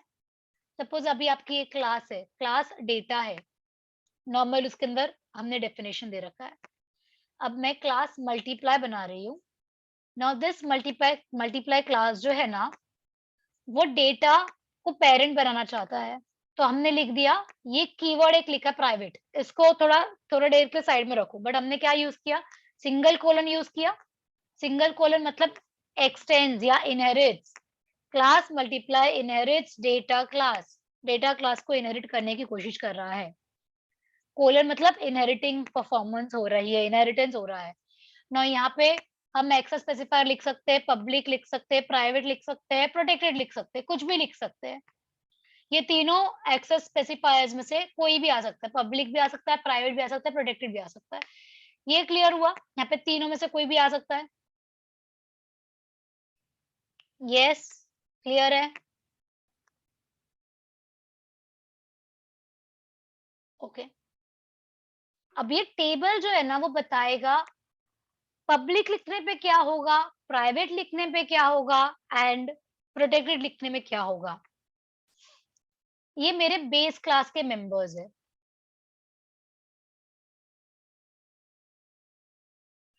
मैं एक बार व्हाइट बोर्ड में एक क्लास बना रही हूँ।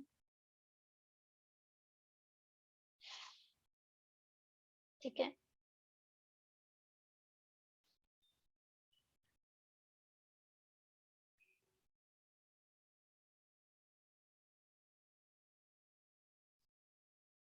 suppose it has private variable int x,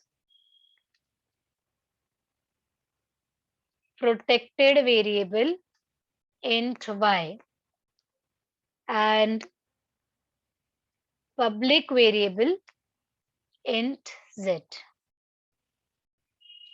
This is inside my class A और हमने यहाँ पे इसको कर्ली ब्रैकेट विद सेमीकोलन से एंड कर दिया। सिर्फ इतना बेसिक इंफॉर्मेशन है हमारे पास। क्लास ए में प्राइवेट, प्रोटेक्टेड एंड पब्लिक। जब आप क्लास बी क्रिएट करोगे और इनहेरिटेंस परफॉर्म करोगे, कोलन से हम इनहेरिटेंस परफॉर्म कर दे, यहाँ पे हम कोई तो भी एक्सेस स्पेसिफायर का नाम लिखेंगे और हम लिखेंगे यहाँ पर ए। तो ये जो मैंने डैश बनाया है, इधर मैं तीनों तरीके से इनहेरिट कर सकती हूँ, पब्लिक वे में भी, प्राइवेट वे में भी, प्रोटेक्टेड वे में भी। When I am using this way word, public way, private way, protected way में ये जो तीनों है ना, किस तरीके से वैल्यू चेंज होगी। थोड़ा समझ में आ रहा है? थोड़ा बहुत? थोड़ा बहुत समझ में आ रहा है? हाँ या ना बोलो। नहीं समझ में आ रहा तो no, I repeat it once again. Crucial topic है, इनहेरिटेंस का क्रूशियल टॉपिक अब स्टडी करने जा रहे हैं। बाकी पुनः पूरा inheritance is way too easy. Okay, ये जो क्लास ए है इसमें 3 टाइप के वेरिएबल्स है, पब्लिक है, प्रोटेक्टेड एंड प्राइवेट है। क्लियर है? इतना क्लियर है? यस। जब हम क्लास ए का चाइल्ड बनाने जानते हैं तो हमको है ना इधर लिखना पड़ता है कि किस टाइप का डेरिवेशन परफॉर्म करना है। आप ए को बी में किस टाइप से ले रहे हो? 3 टाइप से ले सकते हो, पब्लिकली, प्राइवेटली, प्रोटेक्टेडली। ठीक है, तो अभी इसका एग्जांपल लेते हैं हम लोग। एक पेरेंट है, एक फादर है, ठीक है। वो फादर जो है ना अपने सन को या अपने चाइल्ड को इनहेरिट कर रहा है चीजें, तो वो कैसे करेगा? 3 तरीके से करेगा। पब्लिकली मतलब पूरे फैमिली मेंबर्स को, सभी को, पूरे खानदान को बुलाकर बोलेगा कि ये मैं मेरे बेटे को दे रहा हूँ। तो ये क्या हो गया? Public derivation. क्या हो गया वो? Public derivation. अब हमेशा याद रखना, father is smart, father is smart. Father क्या बोलता है? मैं मेरा प्राइवेट वेरिएबल तो कभी दूंगा ही नहीं, private is always towards me, father के पास ही रहेगा। क्या जाएगा? क्या पास ऑन होगा? प्रोटेक्टेड पास ऑन होगा, पब्लिक पास ऑन होगा। ठीक है, when it is public derivation मतलब सभी को, पूरे खानदान को बुला के उसने डिराइव किया वैल्यूज, तो क्या पास होगा इधर? प्रोटेक्टेड एंड पब्लिक, ये दो चीज पास हुई इधर।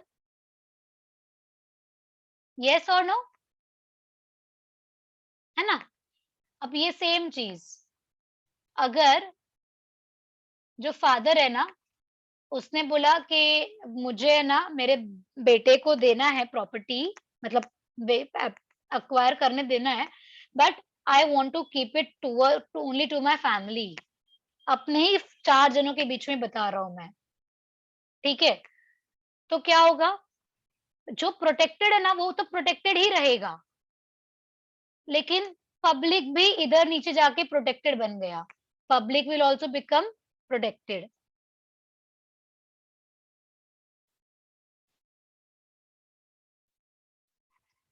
इसका मतलब क्या?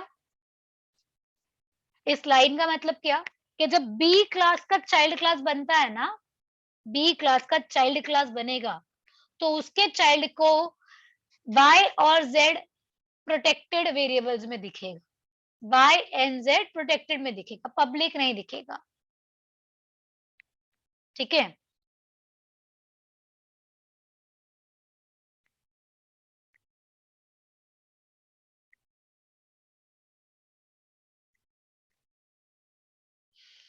अब हम आते हैं इस प्राइवेट डेरिवेशन में।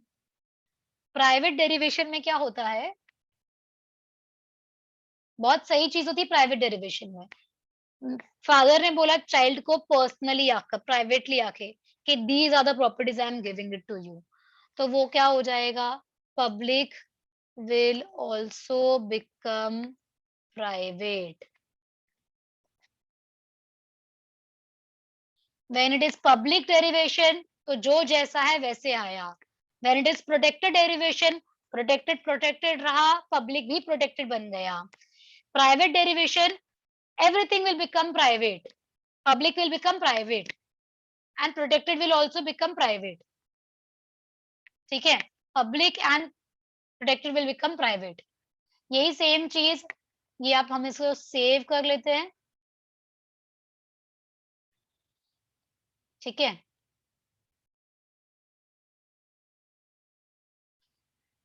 and then I'll share this diagram, if you want then you can take a screenshot of it। Clear है गाइस?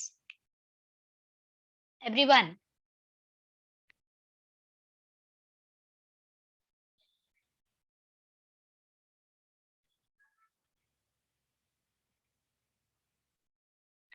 ये चीज देखो यहाँ पे लिखा है, बेस क्लास का पब्लिक मेंबर, अगर पब्लिक डेरिवेशन है पब्लिक रहेगा, प्रोटेक्टेड डेरिवेशन में वो प्रोटेक्टेड बन जाएगा, प्राइवेट डेरिवेशन में वो प्राइवेट बन जाएगा। जो हमने यहाँ पे लिखा था, कहाँ गया हमारा वो व्हाइट बोर्ड? ये देखिए, व्हाइट बोर्ड में भी वही लिखा है। जब पब्लिक वेरिएबल है तो वो पब्लिक में पब्लिक रहेगा, प्रोटेक्टेड में प्रोटेक्टेड बन जाएगा, प्राइवेट में प्राइवेट बन जाएगा। क्लियर है?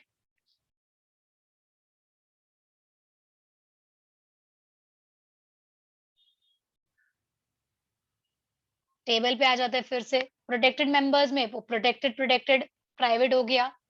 प्राइवेट वेरिएबल्स तो इनहेरिट ही नहीं होंगे, तो टॉपिक ही खत्म हो गया। प्राइवेट तो कभी चाइल्ड में जाएगा ही नहीं, सिर्फ पब्लिक एंड प्रोटेक्टेड ही जाता है चाइल्ड में। क्लियर? दिख रहा है ना स्क्रीन? टॉपिक क्लियर हुआ?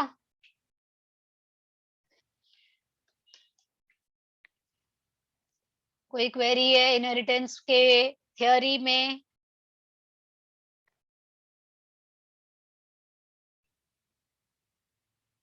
आज के दिन हम इसके प्रोग्राम्स नहीं करेंगे, हम इतना ही करेंगे। ओके, बिकॉज दैट अगर मैं जैसे ही आगे जाऊंगी तो आप लोग ओवरलोड हो जाओगे।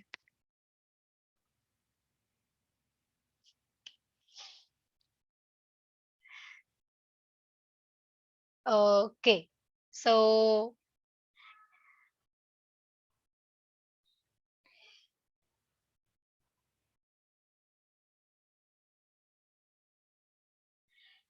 we will